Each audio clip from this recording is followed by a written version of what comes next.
Salut les amis, j'espère que vous allez tous bien. Alors, comme vous venez de le voir, je vais vous montrer comment je fais ma béchamel qui est, comme je l'ai dit sur le titre, inratable parce que c'est vraiment simple à faire, c'est pas du tout, on ne se complique pas les choses et surtout elle est sans gras ajouté. Il est vrai que je fais deux versions, hein. Je vais vous montrer une version 100% gras ajouté et une autre avec un petit peu de gras ajouté. Alors maintenant pour la recette, vous avez vu dans la casserole, j'ai mis des clous de girofle, j'ai ajouté de la farine, tout est en fait au pif. J'aime bien fonctionner comme ça me laisse vraiment l'indépendance totale. Si j'ai pas les mesurettes avec moi, et ben je m'en sors toujours. Donc tout est au pif, j'ai mis de la farine, j'ai ajouté de l'eau. Donc cette première version, elle est constituée que de la farine et de l'eau et bien sûr les clous de girofle. Ici les clous de girofle, je vais les laisser tout le long du process pour obtenir cette béchamel et elle va avec la chaleur vraiment imprégner la béchamel qui aura une odeur agréable quoi. Donc voilà, je vais laisser, comme vous l'avez vu, je vais d'abord bien mélanger la farine et l'eau pour pouvoir faire disparaître toute la farine et avoir qu'un liquide pur. Et là, je commence à bien mélanger. Une fois que c'est fait, et ben, j'allume ma plaque. Donc, ma plaque, elle va de 1 à 12 ans. Donc, je vais l'allumer, je vais la mettre à 10. Donc, ça va être assez fort. Question, en gros, d'accélérer un petit peu le process. Sinon, à 8, c'est pas mal, mais ça traîne un petit peu. J'avais besoin d'aller vite. Hein. Donc, je la mets à 10. Et je vais commencer, une fois que je l'ai mise à 10 comme ça, je vais commencer à touiller. Je touille sans m'arrêter. Ici, j'avais la caméra sur ma main gauche et j'ai touillé avec la main droite. Ce qui va faire que je ne touillais pas avec la même, on va dire, fréquence que j'ai l'habitude de faire. Et parce que là, j'étais un peu freinée par le fait que j'avais la caméra que je tenais avec l'autre main. Mais le plus important à retenir, c'est que je vais touiller comme ça, hein, la plaque à 10, jusqu'à ce que j'aperçoive que le liquide commence un petit peu à s'épaissir légèrement. En ce moment-là, sans toutefois m'arrêter de touiller, sinon sera pas net. D'ailleurs, ça s'est passé ainsi parce que je suis lente dans ma façon de touiller, comme je viens de l'expliquer. J'ai la caméra avec l'autre main et ma plaque, elle est toute lisse. Ma casserole, elle risquait de se retrouver à perpète les oeufs, en gros. Donc, je continue une fois que je disais qu'une fois que j'aperçois le liquide commencer à s'épaissir, et là je vais ramener tout de 10 à des fois c'est 6, des fois c'est 7, question de diminuer la chaleur, le degré de chaleur. Et je continue sans m'arrêter à touiller jusqu'à ce que j'obtienne la consistance que je veux, l'épaisseur de la béchamel que je veux. Tout va dépendre de ce que je veux faire de cette béchamel.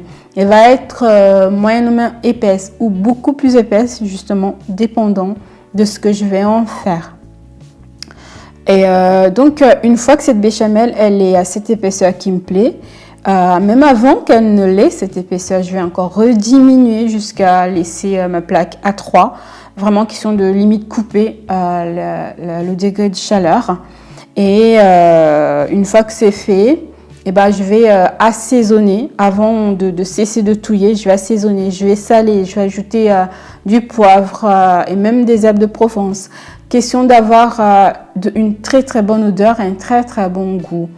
Donc, pour pallier au fait que, puisque c'est une béchamel qui n'est faite qu'avec de l'eau et de la farine, vous voyez cette odeur qu'on connaît naturellement de la béchamel, vous ne l'aurez pas, d'accord?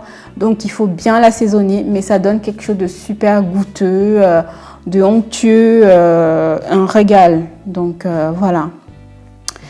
Alors là, vous avez cette première version qui est donc constituée uniquement de l'eau et de la farine et super bien assaisonnée par la suite, hein, avec tout ce que vous voulez selon vos goûts, selon vos odeurs pour la rendre beaucoup plus goûteuse.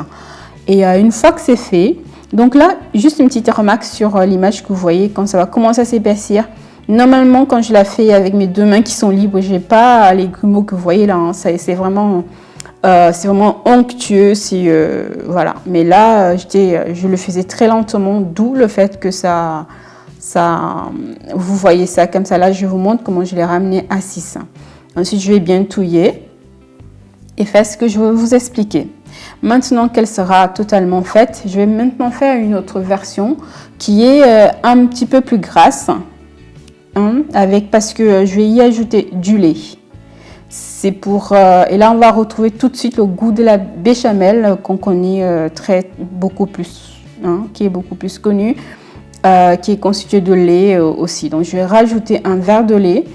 Et si besoin est, je vais remettre un petit peu le feu à 5, question de touiller pour avoir la consistance, l'épaisseur que je veux de la béchamel.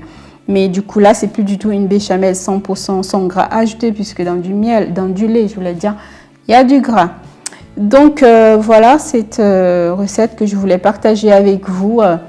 Dites-moi en commentaire ce que vous en avez pensé si vous la faites. Et surtout la première version, hein, si vous l'avez goûtée, comment elle est.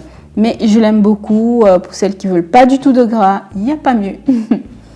Voilà en gros cette deuxième recette. Merci beaucoup de m'avoir regardé, d'avoir regardé la vidéo jusqu'au bout. N'oubliez pas de mettre un like, de commenter et de pourquoi pas la partager s'il y a des personnes qui cherche à faire une sorte de béchamel, une béchamel comme celle-là qui est sans gras ajouté. Regardez-moi comment elle est onctueuse. Voilà, en gros l'image elle est passée. Donc ça c'est maintenant ce que vous voyez là, c'est la deuxième version. J'ai mis du lait et voilà, bien mélangé. On obtient la consistance, l'épaisseur qu'on veut. Sinon on remet un petit peu de chaleur pour l'obtenir. Et voilà, et réassaisonner si besoin, si besoin est.